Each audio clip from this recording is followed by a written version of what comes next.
안녕하십니까. 발표를 맡은 동의대학교의 박영도입니다. 오늘 발표 주제는 자동차 시트 백프레임 적용 고강도 강판 아크 플러그 용접부에 적용하는 와이어 강도에 따른 접합 특성 비교 연구가 되겠습니다. 공동 저자이고 현대자동차와 함께 연구를 진행하였습니다. 자동차의 경우에 이루고 있는 차체 그리고 샤시뿐만 아니라 시트 부품에도 오른쪽에 보시는 것처럼 플러그 홀을 가진 플러그 용접을 많이 적용을 하고 있고요. 시트 부품의 경우에는 약 1mm 내외의 두께를 가지는 박판을 많이 적용하고 있으며 780메가파스칼급 이상의 고강도 강판 적용이 많이 확대가 되고 있습니다. 실제로 기존의 저강도 와이어인 ER70 계열의 필러 와이어를 적용하여서 5개의 강종에 대해서 플러그 용접을 실시하고 경도를 용접부와 연료형부, 베이스메탈 측정을 해보면 영광의 경우에는 뭐 충분히 강도가 매칭이 되지만 980메가파스칼급 이상의 고강도에서는 웰드 존에서 경도가 모재 경도보다 조금 낮은 경향들을 많이 보여주고 있습니다. 이러한 부분들을 조금 자세하게 확인을 해보면 980메가파스칼 DP의 경우에만 하더라도 베이스 메탈 대비 웰드 메탈의 경도가 조금씩 낮아지고 있는 것을 볼 수가 있고요. 1180에서도 역시 동일한 부분이 되겠습니다. 전체적인 웰드 메탈의 경도는 다일루션의 효과에 의해서 조금씩 상승은 되고 있지만 여전히 베이스 메탈보다 낮은 경도를 보여주고 있습니다. 이러한 이유로 자동차사에서는 고강도 강판 적용을 하는 아크 용접부 또는 플러그 용접부에 대해서 고강도 와이어에 대한 요구가 좀 증대를 해왔습니다. 사전 실험에 의하면 일본 기업의 사전 실험에 의하면 고강도 와이어 약 ER120의 강도 그레이드를 적용할 때 아크 레필렛 아크 용접부에서 저강도 와이어의 경우 웰드 메탈에서 파단이 일어나는 반면에 고강도 와이어를 적용할 경우 파단이 모재 또는 열량부로 바뀌었다. 그리고 접합 강도도 상당히 상승이 되었다라는 보고가 있고요. 접합 강도에 대한 평가를 십자인정으로 진행을 할 경우에는 특히 아주 좋은 고강도 와이어를 적용할 경우에 접합 강도를 충분히 확보할 수 있었다라는 보고가 있습니다. 따라서 이러한 이유를 통해서 본 연구에서는 저강도 와이어, 고강도 와이어, ER70과 ER110 와이어를 모두 적용한 플러그 용접부의 기계적 특성을 비교를 하였습니다. 특히 이 중에서 1180메가파스칼급 고강도 소재에 대해서는 ER70 와이어 및 ER110 와이어 적용 시 용접 금속 부위 및 열 영향 부위에 고르게 분포하고 있는 미세 조직에 대한 평가도 같이 진행을 했고요. 이러한 기계적 특성과 미세 조직 평가에 대한 상호 비교를 통해서 분석을 통해서 1100메가파스칼급 플러그 용접 대상 고강도 와이어의 ER110 적용 시 접합 강도와 파단 모드 개선의 원리에 대해서 연구를 진행을 하였습니다. 본 연구에 적용된 소재입니다. 340메가파스칼급 영강부터 150K급 TBF까지 다양한 강도의 소재를 적용을 하였고요. 탄소 당량을 계산을 해보면 0.02부터 0.62까지 다양한 탄소 당량의 소재에 대하여 플러그 용접을 실시를 하였습니다. 적용한 와이어는 ER70과 ER110 두 가지 와이어를 적용을 했습니다. ER110 와이어의 경우에는 고강도 와이어로서 니켈 함량이 ER70보다 좀 높고 몰리도 좀 높은 영향을 보여주고 있습니다. 용접 실험 방법이 되겠습니다. 플러그 용접을 적용을 하였고요. 일반적인 펄스 GMAW 모드를 사용을 하였습니다. 6파이의 플러그를 상판에서 가공을 하고 하판을 위치시킨 이후에 플러그를 용접을 진행을 하였고요. 분석에 있어서는 미세 조직 분석, 경도 분석, 전단현장 강도 분석, 그리고 파단 모드 분석 등을 진행을 하였습니다. 여기서부터는 결과가 되겠습니다. SJCC 영강부터 590 계열 980급, 1180 그리고 150K급까지 경도를 증가하면서 저희가 고강도 와이어를 적용한 결과 당연히 영강 쪽에서는 웰드메탈에서 충분한 높은 경도를 확보를 하였고요. 그 저강도 와이어인 ER70을 적용했을 때 980메가파스칼급에서 보이던 웰드메탈의 경도 저하 현상은 고강도 와이어를 적용한 경우부터는 이러한 부분들은 조금 없어졌습니다. 그리고 1180급에도 충분히 높은 경도를 보여주고 있고요. TBF에서도 충분히 높은 경도를 보여주고 있습니다. 경도 분포에 대해서 저희가 ER70 와이어를 적용을 하였을 경우에 웰드 메탈, 열영양부 그리고 모재에 대해서 비교를 해보면 5990급까지는 웰드 메탈의 경도가 어느 정도 확보가 되지만 980메가파스칼급의부터는 웰드 메탈의 경도가 모재와 유사하거나 모재보다 낮은 것을 보실 수가 있고요. ER110 와이어의 경우에는 590 이상 또는 980메가파스칼급 이상에서는 여기 보시는 것처럼 웰드 메탈의 경도가 모재 대비 충분히 높은 경도를 확보하는 결과를 저희가 관찰하였습니다. 이렇게 저희가 받은 연구 실험 결과로부터 얻은 경도를 이용을 하여서 플러그 용접부에 있어서 각각의 파단 모드를 저희가 예측하는 예측식을 도출을 했고요. 이 예측식과 함께 전단 인장 강도까지 저희가 예측을 진행을 하였습니다. 전단 인장 강도는 당연히 접합부의 직경이라든지 또는 접합부의 경도와 충분히 높은 관계가 있음을 알 수 있습니다. 예측 결과와 실험 결과를 비교를 해보았습니다. 이 붉은색이 예측식의 결과입니다.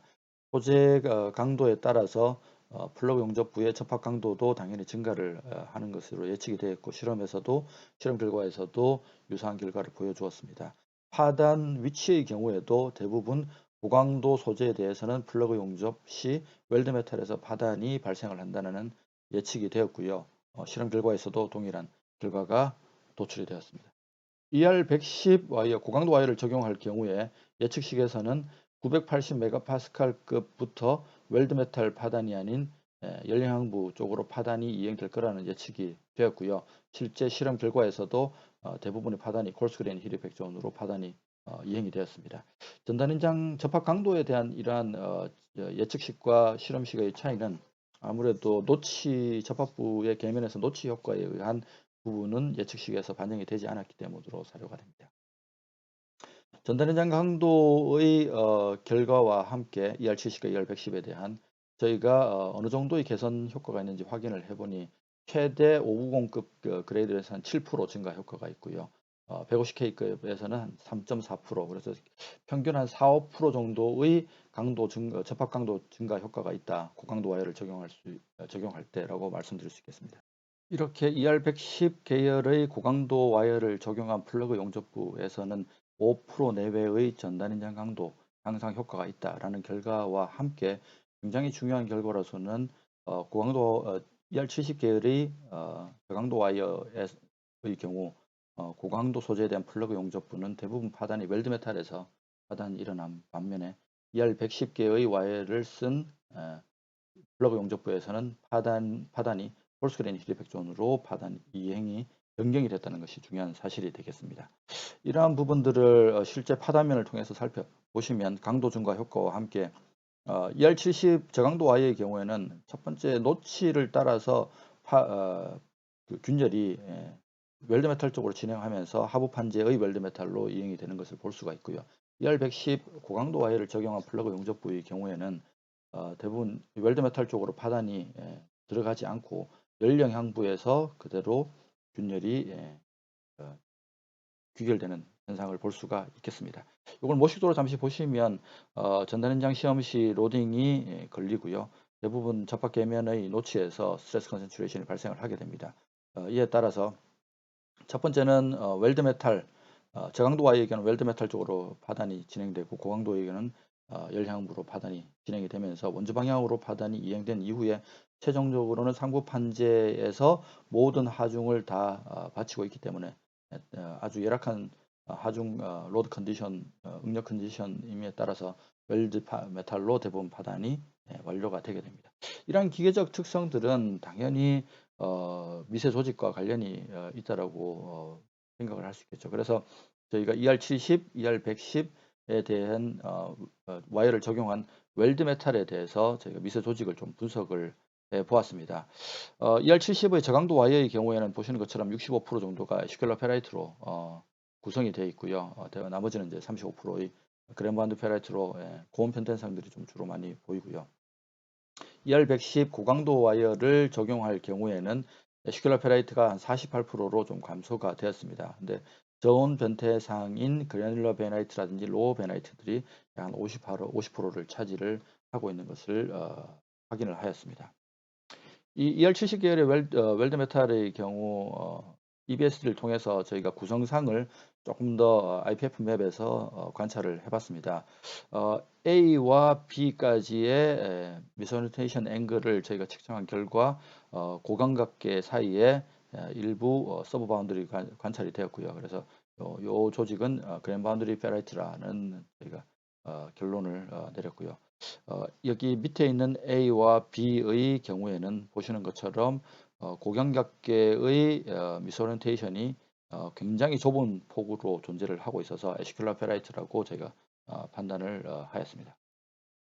이에 반해서 ER110 고강도와 필러 와이어를 적용한 경우 A, B를 보시면 아까 ER70과 유사하게 상당히 고경각계의 미스오리엔테이션이 좁은 그 범위에서 관찰이 되고 있고요. 또한 미세 조직에서 보시는 것처럼 그래놀라 베나이트의 흔적들을 EBSD 결과에서도 저희가 좀 추적을 할 수가 있습니다. CD를 보시면 CD에서 요 4마이크론에서 8마이크론 사이 요 사이에서 고경각계의 바운더리 사이에 일부 서브 바운더리들이 존재하고 있는 그래놀라 베나이트의 특성들을 보여주고 있고요. 로우 베나이트의 경우에는 그 하이앵글 바운드리의 폭이 굉장히 좁으면서 중간에 아주 작은 서브 바운드들이 존재를 하고 있어서 로우 바운드리로 로우 베나이트로 판단을 했습니다. ER70과 ER110에 대한 캠 맵 비교를 해보면 ER110에서 좀 더 높은 스트레인을 저희가 확인을 할 수 있고요. 이건 뭐 당연히 미세 조직에서 대부분 디스플레이시브 트랜스포메이션에 의한 저온 변태상들이 많이 구성을 하고 있기 때문으로 판단이 1180 소재의 플러그 용접부 중에서 홀스그레인 힐이펙션 열량부의 미세 조직을 좀 관찰하였습니다. ER70, ER110 공이 유사한 당연히 유사한 미세 조직을 보여줄 수밖에 없고요. 보시는 것처럼 프라이오스나이트 그랜 바운드리 흔적들이 잘 관찰이 됩니다. 그리고 대부분의 저온 변태상들이 프라이오스나이트 그랜 바운드리를 따라서 디벨로프가 된 것들도 확인이 되고요. 정량적으로 좀 저희가 계산을 해보면 대부분 5대5 정도의 비율로 로우 베나이트와 그래놀라 베나이트의 형태로 잘 구성이 되어 있는 것을 볼 수가 있겠습니다. EBS를 통해서 좀 더 자세하게 구성상들을 확인을 해보았습니다. 즉, 각 구성상에서 미스오리엔테이션 앵글들을 라인으로 저희가 좀 분석을 해보면 전형적인 그래놀라 베나이트의 형태들이 보이고 있고요. 이 경우에는 지금 베네딕 페라이트 하이앵글 바운드리와 그 중간에 아주 작은 서브 바운드리로 구성이 되어 있어서 로우 베나이트인 것으로 저희들이 판단을 하였습니다. 웰드존과 콜스그레인 힐에펙 존, 즉 ER110 고강도 와이어를 썼을 경우에 보시면 ER70의 저강도 와이어를 적용했을 경우 플러그 용접부의 파단이 웰드존에서 일어난 반면 ER110의 고강도 경우에는 열영향부에서 파단이 발생을 하였다. 경도 결과만 보아도 웰드 메탈의 경도가 상당히 높고 베이스 메탈보다는 경도가 훨씬 더 높은 반면에 열량부의 경도도 상당히 높았습니다. 여기 보시는 것처럼 대부분 부정상들이 상당히 대부분 저온 변태상으로 이루어져 있고요. 특히 골스크린 열량부의 경우에는 이런 패켓 그 인터라킹의 형태까지도 보여주고 있습니다. 근데 왜 이렇게 그 파단이 웰드존이 아닌 열량부로 이행이 되었냐? 파단 표면을 저희가 좀 셈으로 관찰을 해본 결과 ER70의 저강도 와이어를 적용을 했을 경우에는 보시는 것처럼 노치에서 파단이 웰드 메탈 쪽으로 일단 치고 들어가는 부분들이 있습니다. 여기 보시면 이 빈 갭들이 보이고 있고요. 그 주변에는 일부 이제 인터그라놀라 페일류들이 그 크래킹이 보이지만 대부분 웰드 메탈에 의한 엘런게이트 딤플이라든지 딤플 형태로의 파단이 많이 보이고 있고요. 이 반면에 ER110 와이어의 경우에는 콜스그레인 힐에펙션으로 파단이 더 이상 진행하지 않고 하부 판재의 콜스그레인 힐에펙션 쪽으로 균열이 진행을 하였습니다. 그 균열의 증거로는 보시면 크랙 균열의 초기 부분에 프라이오스나이 그랜 바운드리를 따라서 균열이 진행하여서 인터그래놀라 크래킹의 흔적들이 잘 보이고 있고요. 그 이후에 하부 판재로의 파단은 저온 변태상에 따른 벽계 파단이라든지 일부 믹스드 파단 형태를 같이 보여주고 있습니다. 파단과 함께 실제로 디스플레이스먼트 로브 커브의 경향을 보시면 크게 스테이지 1, 2, 3로 구성이 됩니다. 처음에는 용접부가 모든 하중을 지탱하고 있다가 실제로 프라이머리 크랙이 노치에서 이니시에이션이 되고요. 그 이후에 스테이지 2로 넘어가게 되면 하부 판재로의 균열 이행이 진행되면서 급격한 하중 저하가 관찰이 됩니다. 그 이후에 원주 방향으로 파단이 되고 나서 최종적으로는 상부 판재 웰드메탈로 파단이 이행되면서 하중이 이렇게 테일러링 되는 것을 볼 수가 있고요. 이에 따라서 각각의 와이어에 따라서는 어떤 차이를 보이느냐 확대를 좀 해보면 저강도 와이어 ER70 경우에는 하중이 버티다가 노치부에서 그 크랙이 균열이 발생을 하면서 웰드메탈 쪽으로 균열이 이행이 되죠. 그래서 아주 급격한 하중의 저하가 관찰이 되는 반면 ER110 와이어를 적용하는 경우에는 지속적으로 하중이 계속 증가를 하고 있습니다. 그리고 이후에 콜스크린 힐백 존으로 파단이 발생되면서 일부 하중의 저하와 함께 테일러링이 일어나고 있는 결과들을 보실 수가 있습니다.